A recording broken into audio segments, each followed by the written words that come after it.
Okay, we're Mrs. Morgan Johnson Johnson Morgan, sorry, is in the meeting, and we are streaming on YouTube. So when you're ready, Mr. Putnam, you can begin. Okay, we're going to call the meeting to order at 5:02. I want to welcome everybody here.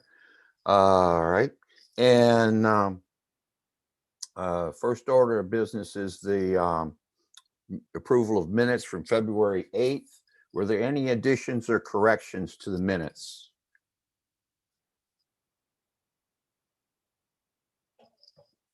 All right. If not, I'm open for a motion. I move that we approve the minutes as presented. A second. Moved by Valerie, second by Ben. All right. Rovell, Yes, Valerie, Yes.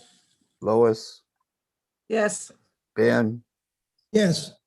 I vote yes. It passes 5-0. Okay. All right. And we're open now for the treasurer's report. Mr. Putnam, Yeah. Mr. I'm Garcia. here too. Oh. I'm here. Yes. Okay, we hear you now. Okay. Sorry, Oh. having problems here. All right. I didn't see you here. There we go. And Mr. Garcia just also There he entered, so is. maybe Okay. if All we right. just wait for him to connect his audio, All right. then we can do the treasury report after he's Okay. fully in.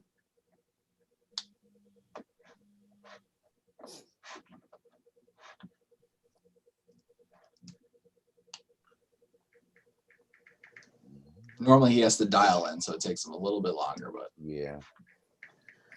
Is Eric and Douglas on? just Mr. Miles. Okay. I'm here.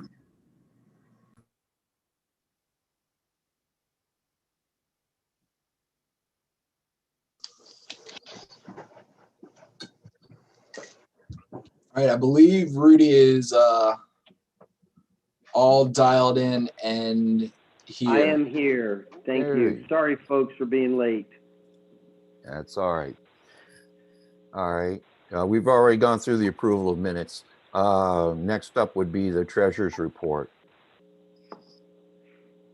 Good afternoon, everyone, and thank you, Mr. Putnam.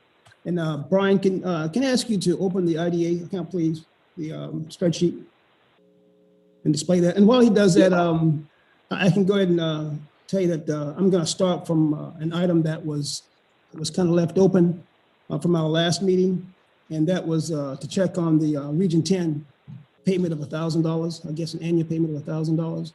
And if I could ask you to scroll up to line 69. Yeah, there you go, line 69. And actually that line and that payment was there at our last meeting, but it wasn't broken out sufficiently enough to give you the clarity that was needed. So on that day, on November the 20th, there were actually two deposits made. One check for $145,000 and another check for $1,000. And that second check was from Region 10. So what I did is went back and did the research on that, and all those things lined up. So I added Region 10 money received on the I see. Okay. on the 20th. Curtis, do we need to approve the amended treasurer's report on that, or is it just on the record? It's Yeah, see, I didn't see just that on the as, record. yeah, I didn't see that as a correction per se. It was just Okay. it wasn't detailed enough. Okay, so anyway, I just wanted to kind of expand on that a little bit and let you know that was there. And in the future, I will be more careful with trying to add more fidelity to descriptions. So if I could skip down now, Brian, to line 84. And line 84, from that point and below, are the new activities for this month over the last 30 days. And you can see there was a check that was written to Fluvanna Review for $270, and that was actually 2 months. That was for a run in, I think, December, and a second run in October.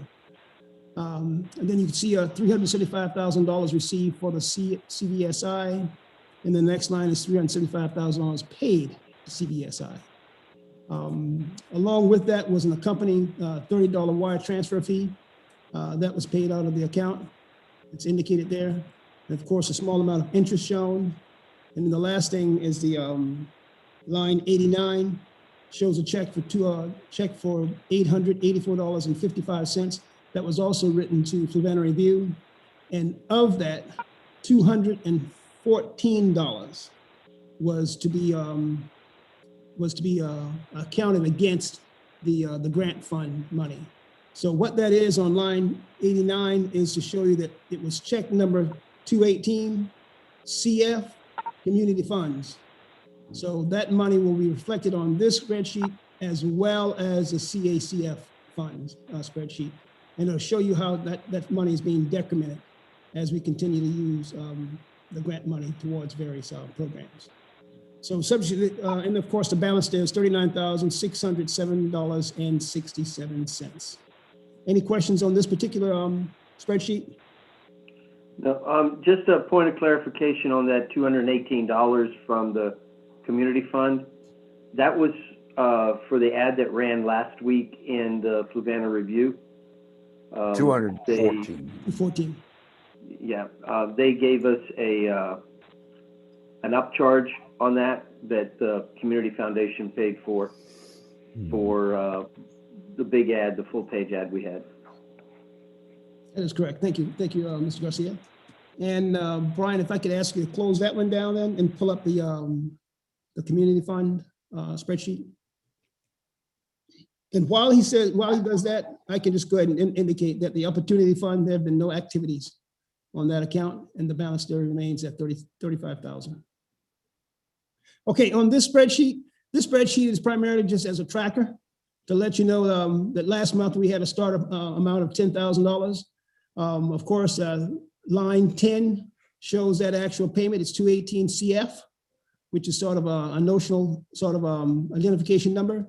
The amount was $214. That was subtracted from the $10,000, and the balance on the CACF fund is $9,786 left on that account. And I'll continue to decrement that as we get to some number that's so small that we just transfer it back over to the main account. Any questions on that?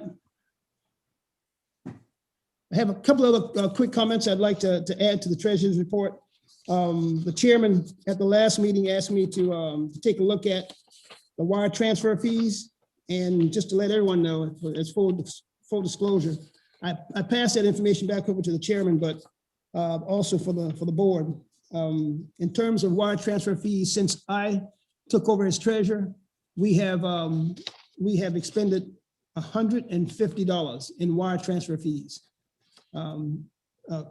associated with all the transfers that we have held between August and today.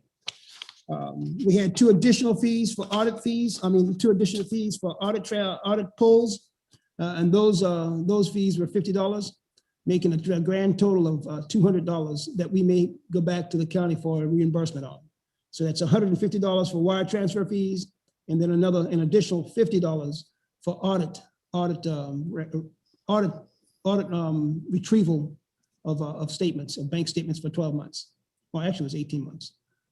Okay, and I think that concludes my my report, subject to your questions. Mr. Hudson and Mr. Putnam, I assume that you're going to be invoicing the county on those. If you could break down the ones that were for CARES Act related transfers, so that would be the small business fund, the CIC transfers, and the CBSI transfers, just for the broadband, the CARES Act broadband, not the one we just did, but the other ones this summer. Okay.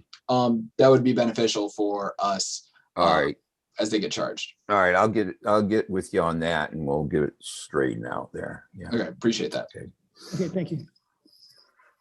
So that concludes my report, subject to your questions. Thank you.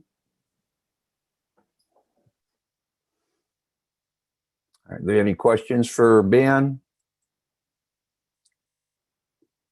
Good job, Ben. Thank you. I move that we approve the treasurer's report as presented. I second. Motion by Valerie, second by Retta. All right. Rudy, Yes. Retta, Yes. Rovell, Yes. Valerie, Yes. Lois, Yes. Ben. Yes. I vote yes. Passes 7-0. Okay, let's see what we got next. All right, chairs report. Here we go. All right, the CIC class started February 18th. And I hope everybody's seen the article that was in the paper last Thursday, the March 4th issue. And I think that went really well. Okay. And one thing that's going to be coming up, I think, and Brian's going to explain this a little bit better to us, but the Klockner Metal is, they're selling the property and there's a cloud on the title. Jim Bowling is working on it. He's trying to pass off the expense to another attorney. So we'll see how that goes. But that's about all I Just have. kindly say which, the property again, please. I didn't quite hear it. Yeah, so I can explain it, Mr. Putnam. Yeah, let me just, go ahead with your report, Brian. I'm Okay. through. Okay. So just a note on that, the Klockner Metals building, which is at 61 Edgecombe Road, they were apparently, according to Mr. Bowling, he believes they were the last industrial revenue bond that the Fluvanna IDA, which is what this board was known as before 2008. I believe it was 2008. The last industrial revenue bond that the county conducted. With that, the county had a lien against the property as part of that bond. That bond has since been paid, and the debt has been retired. However, the lien was never removed from the title. So Klockner Metals closed their facility at Troy late last year in preparation for trying to sell that property. They want to make sure all the title information is cleared. So they are working on getting that cleared. I called Mr. Bowling. He said, this is an unusual thing. Most likely what will happen is he will prepare a letter saying that this issue has been resolved, and that'll require the signature of Mr. Putnam, most likely, as chairman. So I just called Mr. Putnam last week just so he was aware of it as it came up, as Klockner Metals is trying to sell that building. So is the lien, the IDA has the lien? Yes, the IDA, which is then became the EDA. Yes. So, and the county never asked us to release the lien? I'm really confused on why the lien didn't get released. If we had it. Most likely, the county is not really, this is between the EDA now, the IDA, and then Edgecombe Metals. I believe it was Edgecombe at the time. It might have already been Klockner. So it was between the EDA and Klockner, and most likely Klockner retired the debt, and the EDA said that's great, and just never completed the paperwork to remove the lien. Got it. The last notes that I could find that mentioned this bond was from 2002, to which Mr. Bowling said not too long ago. Brian, would you I still don't know what the words are that you're saying what the property is. Just send me an email spelling it. Okay? Yeah, I can do that. All right. So no other questions about Klockner Metals and your last industrial revenue bond, apparently from 2002. We'll go into the county report. It's just pretty short today. Business Spotlight is VSI Hardware and Country Store. That's located in Fort Union at the old IGA building next to the pharmacy. They have a selection of electrical, plumbing, fasteners, produce, milk, bread, snacks, candy, pet food, animal feed, and more. So it is a true, old style country store, and they just opened their deli in March. They're now serving chicken salad, Cajun crab dip, artichoke dip, tapiola pudding, coleslaw, all in the deli case. And last week's featured meat was buffalo style chicken breast. So It's really neat to see what the BSI team has planned for that building and what they're utilizing the building for. I think it's a really neat and innovative way to fill a need in the Fork Union area. So they're working hard out there, and if you haven't been out there yet to see Archie and the group, please go out there. BSI Hardware and Country Store. EdTech released the first edition of the traditional Black and African American family recipes from Fluvanna. The name will, I promise, get better in year 2, but we wanted to get this out so people knew exactly what it was for year 1. You can download the book at fromfluvanna.org/recipes. But that's the cover there. We've got a lot of great feedback, and we're looking forward to the second edition, year 2 edition, when we have hopefully pictures of completed recipes that people have done, as well as some stories that go along with it. It's a really neat project that EdTech worked on, and I'm really proud of the work that EdTech did on this. And we're still taking recipes. We still want to beef this up. This is not a one and done. We want to do this kind of every February and release a new edition. So check that out, fromfluvanna.org/recipes. And that is it for me, unless you have any questions. What did you do? Take the month off, man?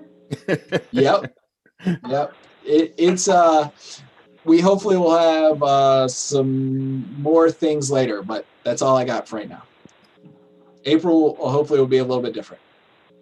While we're on the county report, the next COVID Act is going to be passed and signed by the House this week, and probably by the President shortly thereafter.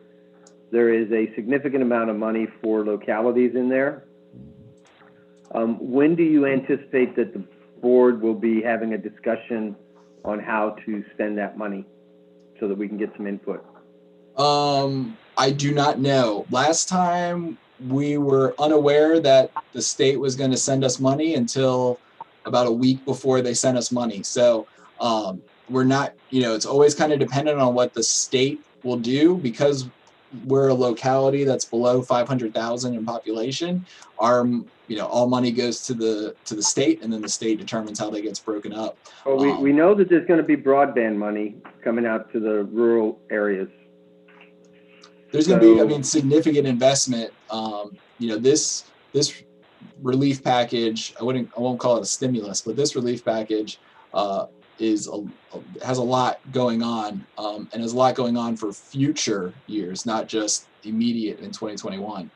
Yeah, well, and the reason I bring it up, Brian, is we have counties all around us are making the investment to go last mile, every household on high-speed affordable broadband.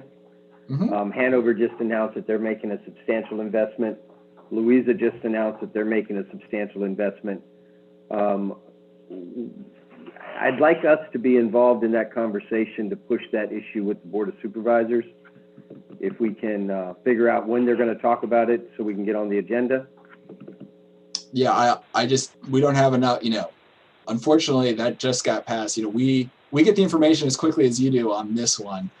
We have not had any other guidance. I will say, the county has put significant money towards last mile for Fluvanna County. But of course, there's always more that can be done, and we are working with, we are actively working on broadband, and we're actively working on it. We have a lot of pots on the stove right now, so it's definitely something we are interested in and trying to figure out. So we are working on that as well. So yes. Great, thanks. Okay. All right. Any more questions for Brian? Okay, we'll move on. Did you have an EdTech report for us, Lois?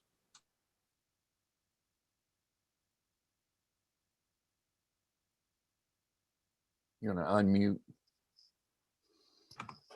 Okay. Brian Rothmel discussed Fluvanna County African American recipes. He will be reaching out to the African American churches for more recipes. Aaron Spitzer to some of the senior citizens. UVA intern in marketing will be working on this. Andy Sorrell will be presenting to the Board of Supervisors in April. There will be no April meeting for EdTech. The next meeting will be March the 8th at 6:30. We're on the same Zoom. Okay. The Kathleen Kilpatrick will be leading the Historical Society renovation project on the old courthouse. The money for the project was being held in reserve. She's also looking into Historical Society diversity grant to mark the Bremo Slave Chapel, which is now the Grace Episcopal Parish House. Brian Rothamel also contacted our school system to create a marker with federal monies. The marker would cost approximately $1,700. Brian Rothamel will do a podcast with Bertha Armstrong, Carmen Smith, Elva Key, and Mrs. Carter. Did I get it all right, Brian? Yeah, actually, and the Carmen Smith one is still forthcoming. As you can imagine, well, you can't imagine. You're wondering what I'm doing, right? As you can see how busy I've been, that one is still in editing. We've already recorded Mrs. Key, and Mrs. Carter will be recorded this week. So talked with a couple EdTech members. What we're going to do is just sprinkle those on throughout the year, and just the historical information that these individuals are giving us is just astounding, and just really amazing. And it's a really good project. I'm glad EdTech suggested it, and we're gonna keep on keeping on. Along with the podcast, the original intent was for business, learn about businesses. So we'll sprinkle these in as we go. So did you say you'd already recorded Elva? Yep. Yeah, she's a firecracker, man. I love her. Yeah. She remembered me. So I posted on my personal Facebook, like, I just talked to, if you grew up in Fluvanna, I just talked to Mrs. Key and she remembered me because, of course she did. She's Mrs. Key. And someone who graduated in 2017, which is 13 years after me, wrote back, I knew Mrs. Key. So you talk about the length of the county that knows Mrs. Key. It's really interesting, and I'm looking forward to getting that one edited and out. Just have to find the time. Okay. All right. Well, thank you, Lois. What's the marker about? So the governor has a contest every February that local schools can submit for historically significant areas from that affect that came from the Black and African American communities. And we've suggested to the school system. The school system has a new class called Hands-On History. It's an elective at the high school, and they were interested in researching and trying to submit the Bremo Slave Chapel, which is the only known slave chapel in Virginia. And amazingly, it's still up and almost in its original form. So we're working on with the school system to submit that for the contest, because the state awards these every year, and there's no cost to the county for it. All right. Next up would be public comments. We're open for public comments. Is there anyone? There's no one on the call other than EDA members and myself and Mr. Miles. Okay. All right. So we'll close the public comments then and go on to unfinished business. I had put on here for about a fundraising plan, and that for unfinished business. And the only thing I want to talk about on that is we're going to have to get our plan first and then fundraising next, I guess. I've been working on getting strategic plan going. There's a little snag on some of the things that I've been wanting to do. Finally got that straightened out. I'm working with Catch a Fire to do they call it a marketing study, but it's a way to figure out what we want to do and how we want to do it. and I'll get that in motion pretty soon.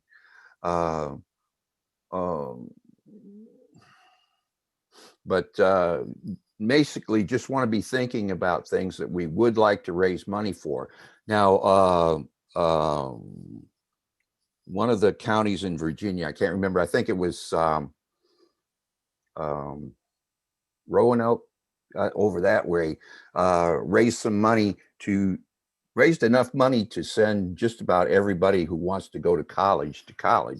And of course, there's a number of things that we could do, but I'm just going to leave it for that right now. Does anybody have any ideas as far as fundraising? We raise enough money to buy a damn building, we could start a co-op work center. Yeah. Um, Okay. Curtis, if I Yeah. could add something, there was a grant about CERD, the Citizens Rural Institute for Rural Design. Mhm. And Shenandoah County was a recipient a couple of years ago. Mhm. If we're interested in doing something like this, it's an organization that volunteers their time and energy to assist with a rural design. It's aimed at areas that are under 50,000 people. And the deadline for this year is Friday, but if we're interested in doing this, we should start talking to the people at Shenandoah County, talking to the Board of Supervisors and see if they're interested. You know, Brian, I don't know if you're interested. Start with Brian, I guess, and then Eric, and then the Board of Supervisors, and then to other counties that have been recipients of this award. Mhm.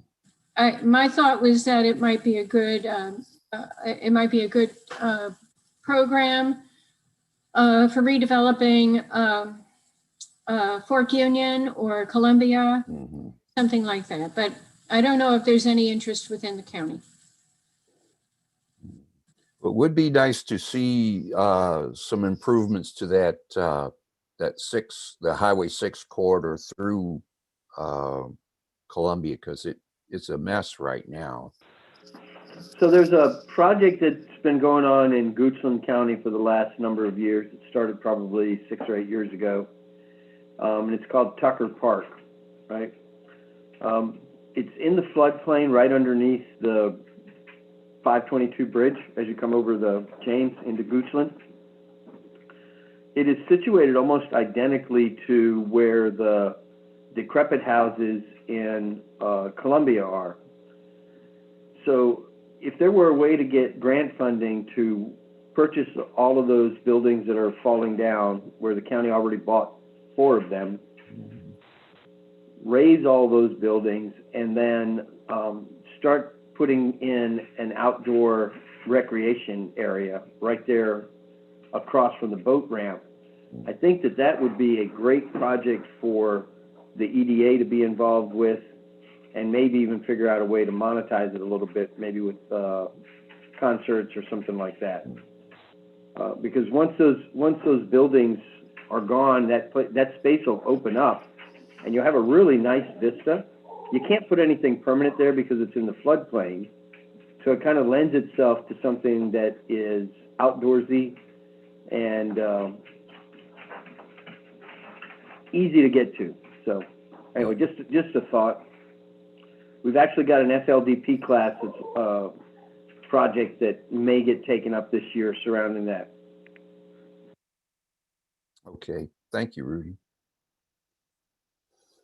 Okay, all right. If we want to do anything like that, I think we need to, make a motion or something to move forward or start doing the research. You know, I was there's that adorable little train station in Columbia. Boy, that could be really sweet, all fixed up. But what would you do with it then? Because you would have to attract other businesses to that area. I just think if we want to apply for for any kind of funds, we've got to have a plan. Right now, we don't have a plan. Right, right. And yeah, you know, a strategic plan will help us, but we need the board. We need the county to help us, you know, with direction. Mhm. That's not our role, as I understand it. Okay, well, I just don't want to be here a year from now and watching another CERD go by saying, oh, shit, we should have done that. You know, and meeting once a month means that, you know, we've got 11 more meetings before we have to do an application. yeah.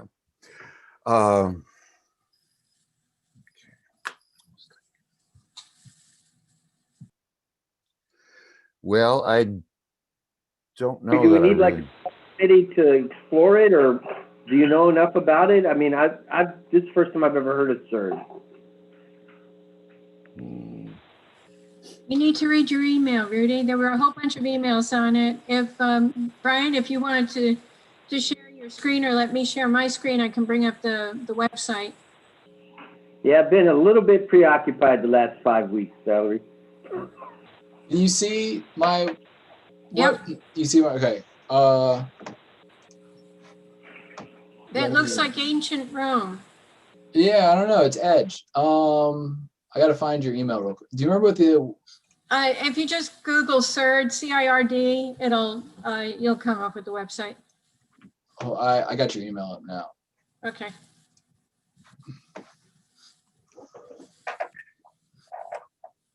Mhm.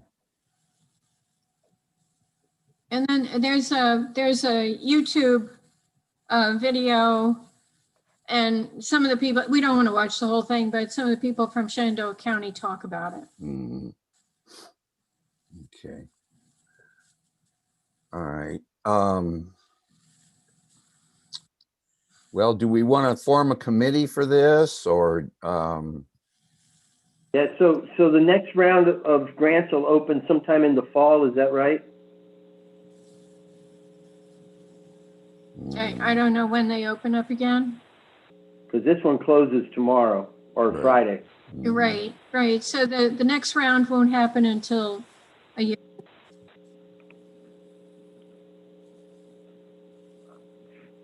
I think it's worth, if there's any chance of us getting something, I think it's worth putting together a subcommittee, Curtis, and maybe even reaching out to the folks that are in the Columbia Revitalization group as well, and maybe invite one of them to be a member of the subcommittee. That sounds like a good plan. And if Brian can, you know, kind of shepherd us through what we have to do with the Board of Supervisors. I'm just, And I'm just- is there a match for this? I think there is for that. I'm not sure. I think there's a 50-50 match for that. Yeah, I mean that would have to go to the Mhm. Board of Supervisors for. Yeah, approval. and I'm really, I think,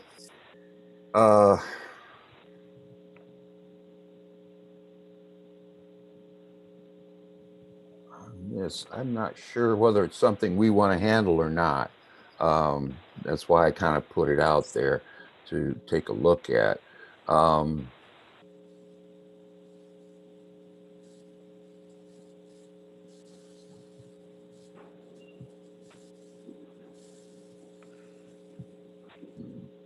If there's no interest, then, you know, let's not spin our wheels. Yeah. Well, let's. But if the county's not interested in doing a match, then if there's no other place for funds, then it's a dead idea.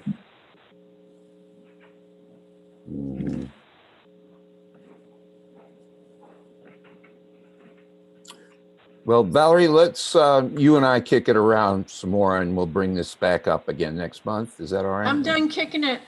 You're done kicking it? Okay. I'm all done right. kicking it. I brought it up. If there's no interest, I'll back off. I've got other things to do. Okay. Then. If you want to, if you're interested, if Brian thinks that there'd be some enthusiasm on the part of the Board of Supervisors, if the Columbia the Columbia Group might be interested if they've got a way of raising money, Mm, but if Yeah, there's no I interest, then no. Yeah, I think I sent it out there to Aaron for his group. That's it's also a care group for Columbia area revitalization. And I didn't get any feedback from him about it. And that's really the folks who should be handling that particular thing, I think. Chairman Putman, this is Miles in planning. Yes, Miles. If I could add a little bit to that. Basically, right now, the care group is currently going through spotlight abatement of buildings that are located in there. The ones like Rudy talked about before that were demolished in the floodplain in 2016, 2017, whatever. After the town reverted back into the county. And really, I think what's being proposed is good, but it's just a little too early right now. They're going to end their care task force on June 30th, and then the comprehensive plan process will be going on for July, August, and September for Columbia as that area of the county. And just for everyone's knowledge, some of the area discussions for care, we've talked about a linear park and trail system that would be behind all the buildings that were tore down. So that's already been designed somewhat through RK&K, the consultant on the wastewater in that area. So I just wanted to throw that out there, that there are some things going on. It's just elevating Columbia out of the scenario that they've been in for the last several years, the 90-year time frame that the utilities system was built in the late 20s, early 30s. The point is help. I think this is a very good project to look at. It's probably just about 6 to 12 months ahead of schedule. So thank you. It looks like the next round for CERD will open in January of next year. So this might be something to be involved with the comprehensive plan for Columbia, starting, you said in June, Doug? Yes, that's right, Mr. Garcia. So I'm actually kind of earmarking this for Okay. Sarah and I to look at along with the other planning staff members. So that I appreciate it being brought up. I was not aware of this this grant in the rural design program, so we can take a look at what's going on in Shenandoah and elsewhere. You know, since that's right in my backyard, I wouldn't mind participating in that, Curtis. Okay. Mr. Miles, would you kindly explain, you said a 90-year time frame that RK&K wastewater, they did work on a linear park and trail system. What does that all mean? No, I think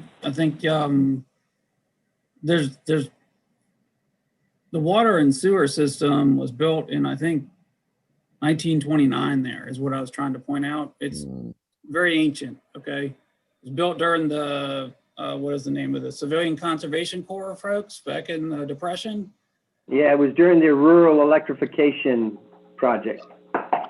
Yes, exactly. So just like we're talking about broadband being the next utility, fourth utility, that was the third utility, was electrifying people's homes. So no, Mrs. Master, basically RK&K is a consultant out of Richmond that's looked at some really light planning parts of their study. And that was one of the things that we came up with them working on that right now. So Eric is going to be, Mr. Dahl is going to be bringing some of that back to the board again once we finish our work with CARE.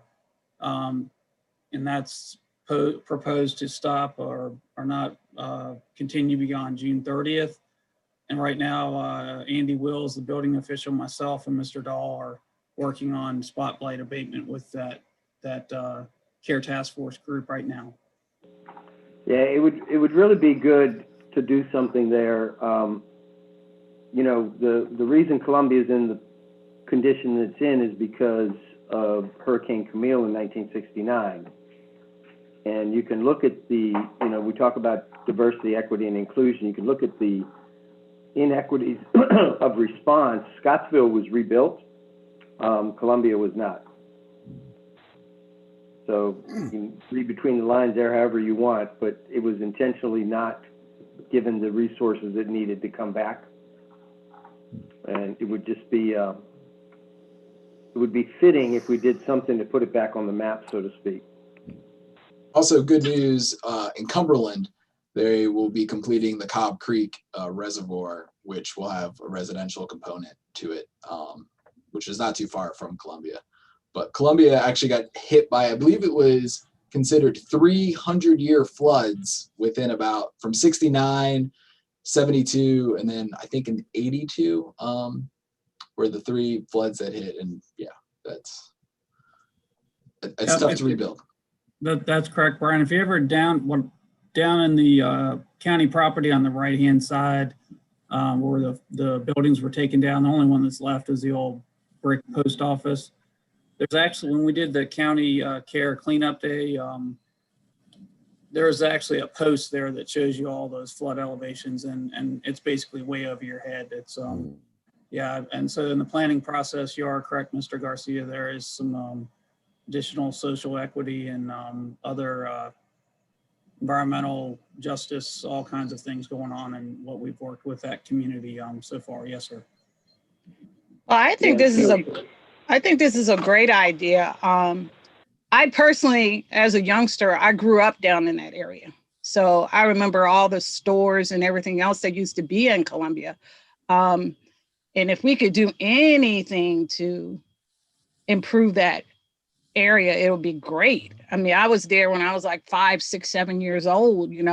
I didn't live in the town of Columbia, but just above it. So Rudy, I agree. I think it's gonna be a great idea to do something down there, because if you do look at Columbia and you look at Scottsville and how they revitalized Scottsville, I think it's a shame that that property down there is just going further and further down the hill. And, I hate to say it, it's kind of drawing the wrong crowds and everything else. And if we could do something better down there, it'll be. Yep. Agree. So you want to be on the subcommittee with me? Yes, I do. I would love to be on that subcommittee because, my church is down there. My church is right up on the hill, Columbia Baptist Church. So it's not that far from it. So anything that we could do to make it a better place, I think would be awesome. So yes, sign me up. Okay. Well, we'll go ahead and appoint. So do you need a motion to put together an ad hoc committee, Mr. Chair? Do we need a motion? Yes, I guess so. All right, so I make a motion that we put together an ad hoc committee to work hand in hand with the county on the upcoming comprehensive plan for Columbia. A second. Okay, got a motion by Rudy, second by Retta. Rudy? Yes. Retta? Yes. Rovell? Yes. Valerie? Yes. Lois? Yes. Ben? Yes. I vote yes. This passes 7-0. And just We got- real quick, because Mrs. Johnson Morgan mentioned it, if you haven't, she mentioned Columbia Baptist and made me think about it. If you haven't read the Fluvanna review yet about the tracing of cemeteries that the Historical Society is doing right now, highly recommend it. Talk to Trisha Johnson from the Historical Society about it. That area was called Free Hill because that's where freed African Americans lived, and there was one that was one gentleman who was like a teacher about how to live as freed in that area in the early 1800s, and they've done a ton of work about the Columbia Baptist cemetery, as well as the cemetery, the Free Hill is what the area was called, and there's just not much information that's out there about this area, about Free Hill. So they're starting with the cemetery, and they're getting a lot of really, really interesting stuff. So you're going to see much more about Columbia and Columbia Baptist. And when you mentioned that, Mrs. Johnson, where it reminded me of that conversation I had last week. So I'm really excited about what comes out of that study. Right, because I think they're doing some work down there now, right? They are. They're The other day they were saying that. they found hundreds of unmarked graves. Yes, there's a Wow. lot of them. Yeah, so Mm. really interesting stuff. And one that was marked, they were able to trace back to this one well-known freedman. So they know that's the connection, and they're working on that. So much more. It's in the Fluvanna Review. I believe it's the cover story this week. Mhm. Okay. All right. All right. Credit, Valerie. I'm sorry, Rudy, what did you say?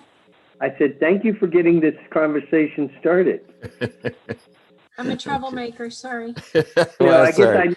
I'll need a third person for that subcommittee. We got to keep it to two, unfortunately, so. All right. Now, okay. All right. Let's move on. Now, I'm not clear yet on how much money we're going to have to put out for tuition at CIC. I got to get with Shannon on that and find out all the numbers on that right now. But if we have any money left over, we need some kind of a strategy for providing micro grants to people, and some sort of a method to decide who gets what. Curtis, are we going to fund another round of entrepreneurs to CIC as well? That's the plan. I kind of got blindsided by the article there, because we had about 7 people detailed in the article, but I don't know how many of them we're going to sponsor. I had said 5, and then 5 yeah. is what. Yeah. Okay. So we're going to sponsor 5, and I have put out a application form for the folks. I've got to get with Shannon on that and make sure those get in their hands. I'm having a little trouble talking to Shannon. I have to go emails with him, so I'll get with him on exactly how much we got for those 5 that we put in, because there may be some scholarship money that he's kicked in, and we'll find out exactly how much the 5 are going to cost us. There'll be another round of in June, and I've talked to Ben, and about doing perhaps a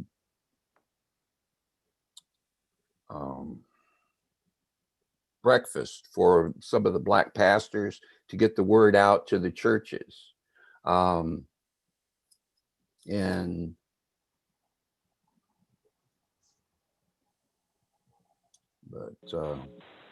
we'll be running another 5 through there in June. Mr. Putnam, I would suggest, if you're going to look at doing grants, to contact the SBDC with Yeah. Rebecca Haydock, because she has, in a previous life, she did a lot of grants and capital raises. She was on the funding side of that. So she has a lot of contacts, and you may be able to work those connections to, make a little bit of money a little bit bigger. No promises, of course, but Rebecca Haydock might, she's well connected in that realm in the Charlottesville area. And you might be able to get some excitement regionally that can help Fluvanna. Well, that would be great. The other thing that she can help us do, Curtis, is her organization is working with a number of Fluvanna businesses already. So she can help put the word out to those businesses that she's working with, if they're eligible for this grant for CIC scholarship. She's also can come to us and let us know if there's a particular entrepreneur that needs a particular set of skills developed, where we could fund a an education program for that particular entrepreneur. Right. Which would fall under the scope of that. this. Yeah, that was something I was also thinking about, was to perhaps fund some classes through or coordinate with classes through SBDC.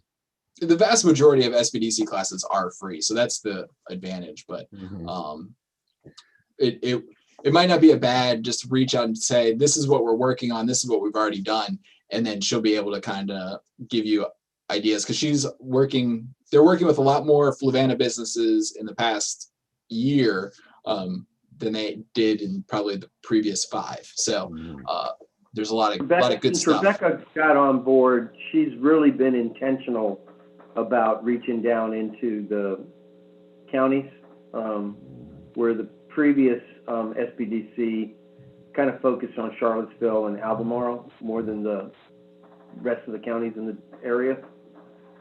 She's been very intentional. She's become a very good partner for the chamber.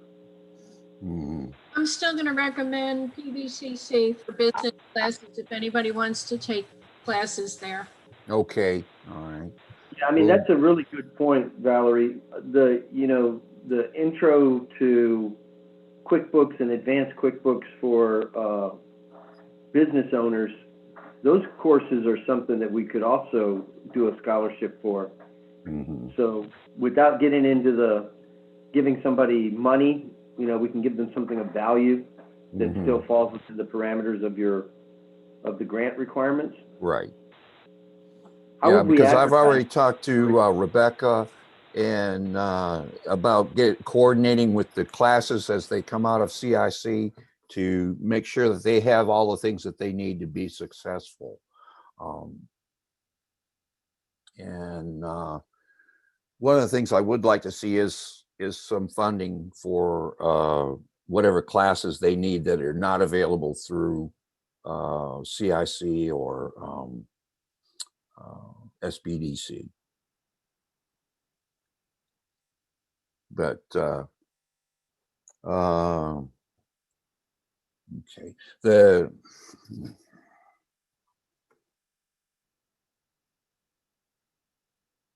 okay, what I wanted to talk about specifically was the strategy for micro grants. If we get to that point, how would we decide how to give those out?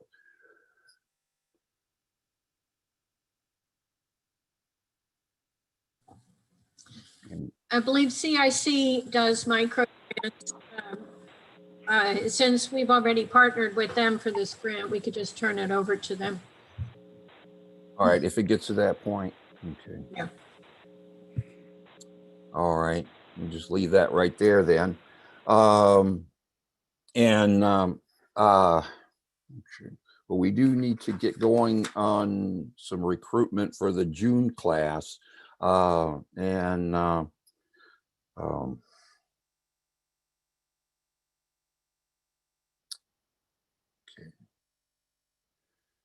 All right, well, that's it.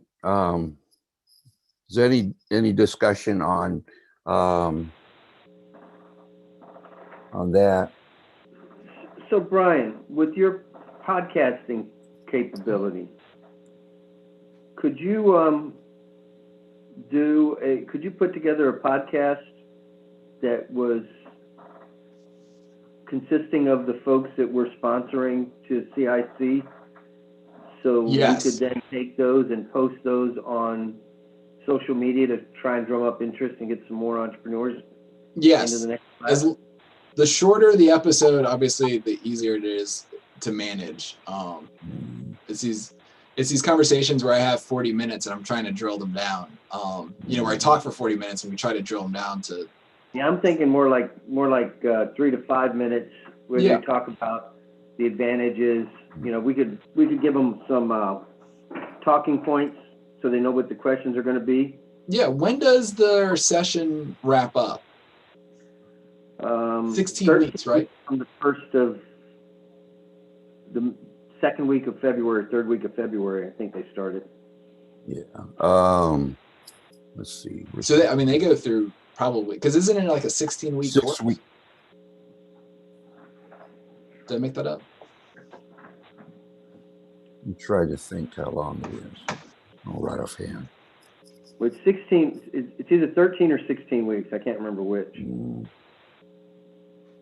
How long's FLDP? This year, 11 months.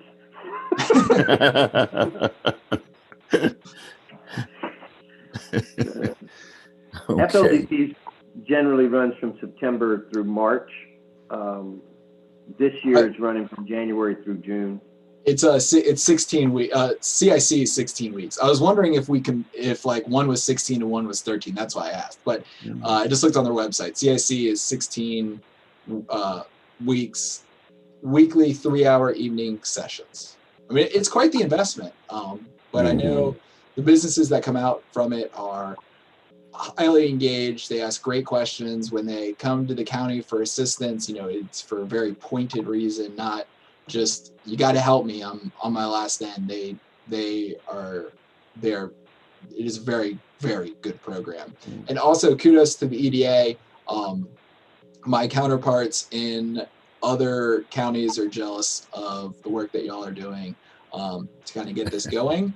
I was on a call and they all were like, what's going on in Fluvanna? You know, how's Fluvanna getting this all done? And I said, hey, it's all EDA. You know, I do very little support for this. The EDA does it. So kudos to you. A lot of jealousy. And I like when I can make other people jealous. All right. Well, let's get a rural design grant too. Yeah, there you go. Okay. All right. Okay. Now on to new business. Valerie, you had something you wanted to bring up other than the CERD thing, wasn't there? No. Okay. Well, I don't know right offhand how much work that our attorney, Mr. Bowling, is going to have to do on this Klockner thing.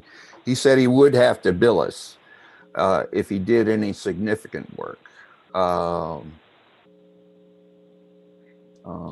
It sounded like from my conversation with him, it's drafting a letter, or the attorney for Klockner can draft the letter. It's a little bit more than that. What I talked to him about it, he said there's going to be some research involved to find out more information about it. And now I'm not sure. Who's got records of the finances for the IDA? I've got some here. I've got some old records here, and If I don't know. If you can find the paper that says they paid off their note, then you can go file that with the courthouse. Well, so I don't know, Mr. Putnam, if Mr. Bowling had spoken to the lawyer of Klockner before you spoke to him, but she has all the information of the note being retired. So okay, right. she had everything that this debt was retired except for the lien being removed. Okay, all right. So. Well, I talked to Jim about it, and he said that he was going to try to pass this off to the other attorney so he wouldn't have to do the work. But I just want to give the board a heads up that we might have a cost out of this. Yeah, but at some point, somebody's going to have to go down to the courthouse and remove the lien, right? They probably can file that electronically. But yeah. Okay. All right. Was there any other business anybody had to bring up today?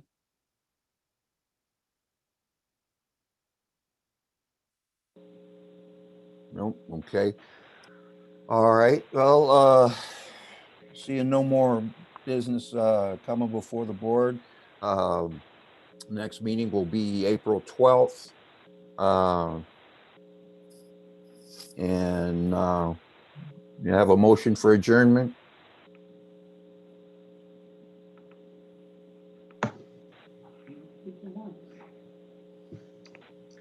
Everybody wants to stay on tonight, so I'll move that we adjourn.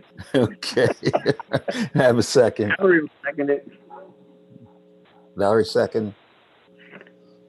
All right, Rudy. Retta.